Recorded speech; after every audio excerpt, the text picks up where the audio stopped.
Assalamu alaikum everyone, barkanmu da warhaka, sunana Maryam. Insha Allah zan nuna muku yadda za ku yi creating email a cikin cpanel ɗinku.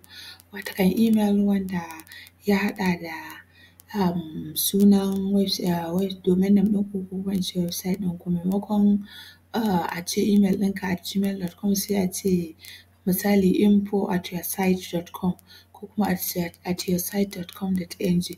So wannan shine. Da farko dai kana da buƙatar ka login a cpanel dashboard ɗinka. Idan ka yi login a nan a cpanel ɗinka sai ka zo daga ƙasa za ka ga inda aka sa email, sai ka yi clicking inda aka sa create email account.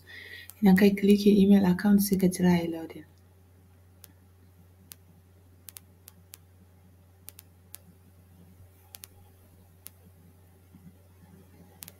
So kamar yadda kuke gani ga shi nan ya yi loading, su daga nan sama ga nan an ce ka yi sacin email watakan in kana da su da yawa ka yi sacin ko nan wurin. So amma tunda ba sacin za mu bi creating za mu yi ga inda za mu taɓa nan inda aka sa create sai mu latsa.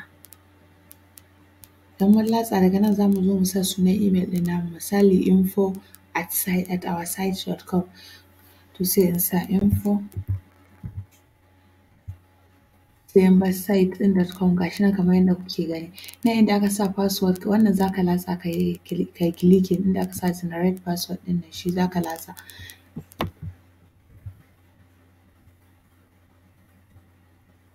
Kamar yadda kuke gani an ba mu green kenan, ya zama mun sa strong password kenan. So daga nan sai ka yi ƙasa sai kawai sai ka sanya create. Kamar yadda kuke gani daga nan sama ga shi nan an ce mun creating email account, ga shi nan kenan an ba mu wani information.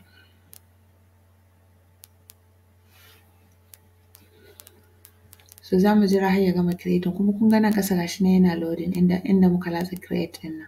So alhamdulillahi ga shi nan mun yi creating email ɗin, ga shi nan you created info@oursite.com. So wannan shine yadda za ka yi creating email a cikin cpanel dashboard ɗinka. Na gode ƙwarai da jimirin sauraro, mu haɗu da ku a wata bidiyon insha Allah.